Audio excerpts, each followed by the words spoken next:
Good morning, everyone. Have you, as a parent or carer, ever found yourself asking a lot of questions when playing with your child? What is this? What's that color? Who's that? What are you doing? And wondering why they are not answering?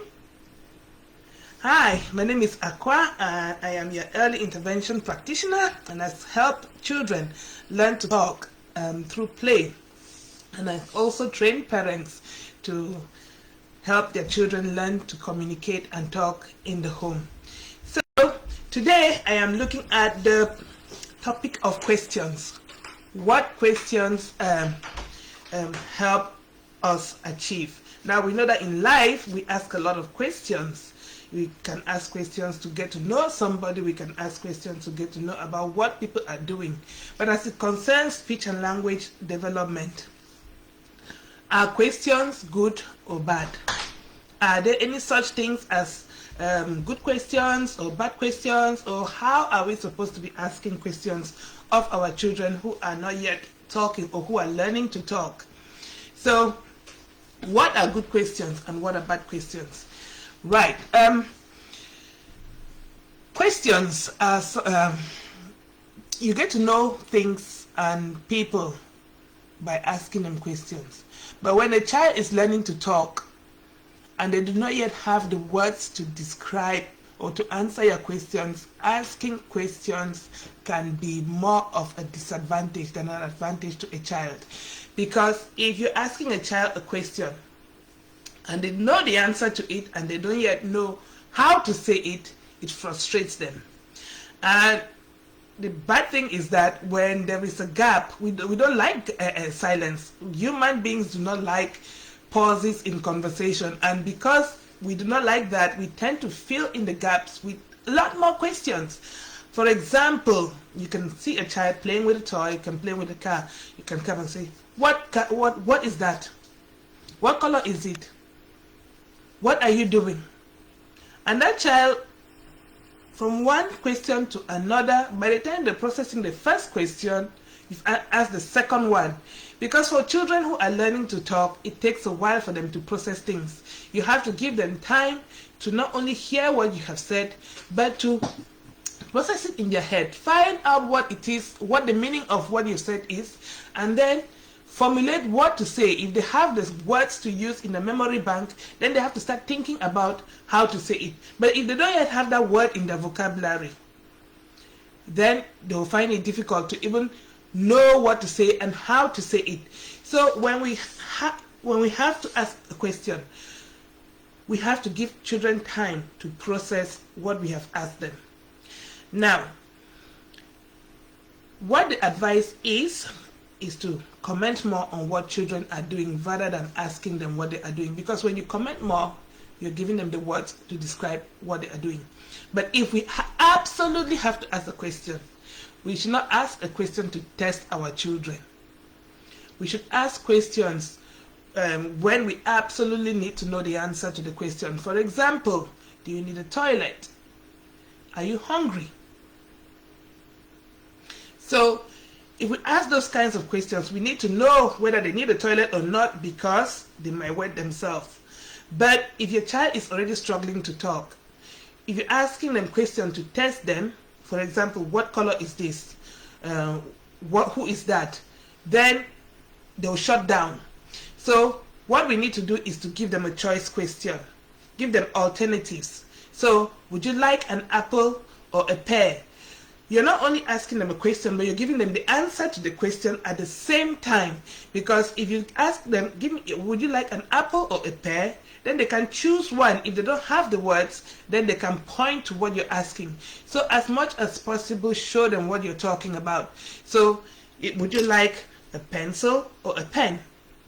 And if they don't yet know how to say pen or pencil, they'll point to what it is that they want. So you have done half the work for them.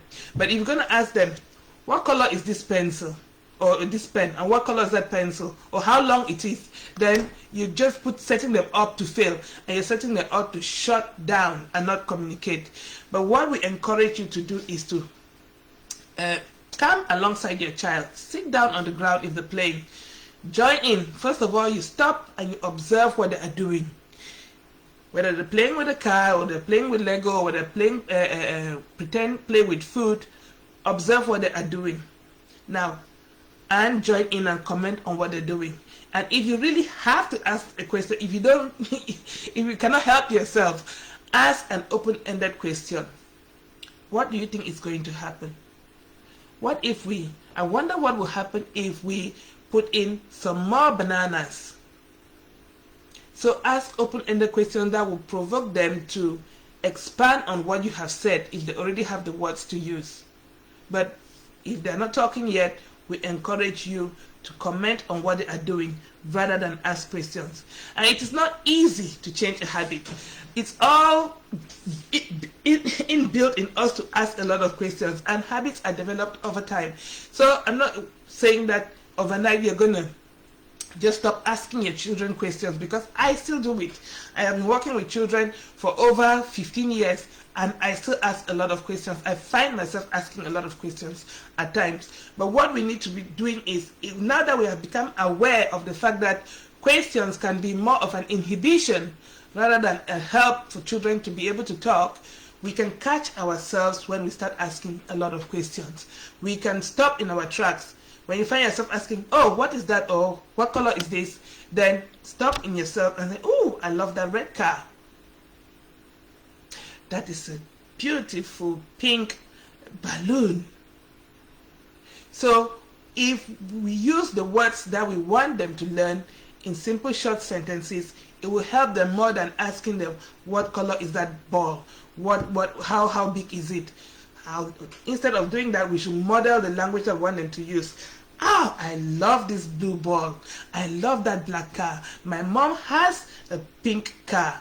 Whatever it is, model the language that we want to see our children using, rather than asking them a lot of questions. It's going to take time. Like I said, I have been working with children for more than 15 years and I still keep asking them questions. But now that you're becoming aware that asking too many questions of a child who cannot yet talk inhibits them talking, then we can stop ourselves in our tracks.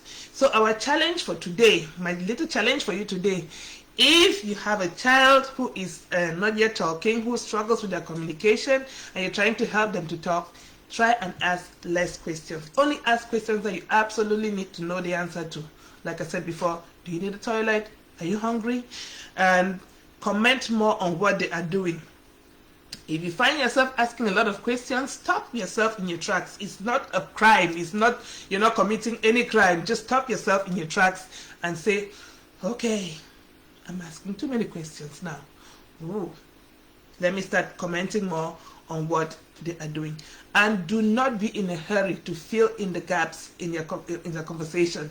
Do not be in a hurry to fill in the pauses, because we all take a pause at some times and we fill the pauses in our conversation, in our language, in our speech with different things. Some people fill it with Some other people fill it with so. Some other people fill it with questions. And so let us be aware. What I want to raise the awareness of is, let us be conscious about what we are doing and be intentional about the language that we use around our children.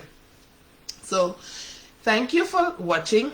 In the next couple of weeks, we're going to have our early intervention workshop. And if you're interested in that, you can send me a direct message, or I'll send the link out for that later, but just wanted to mention in today.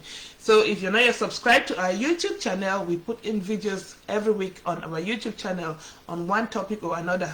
This video probably is going to go over to YouTube so that you can watch it at another time. So to recap, questions are good, but they can inhibit our children talking, because if we ask our children questions to test them when they don't have the words to use to answer the questions, then we are going to inhibit them rather than encourage them to talk. So what we need to be doing is to either give them choice questions, would you like cereal or toast, or ask only questions that we absolutely need to know the answers to.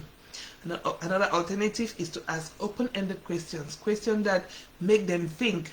I wonder what will happen if.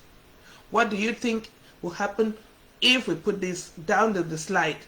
So let us learn to be more conscious and intentional with the language that we use around our little children who are learning to talk.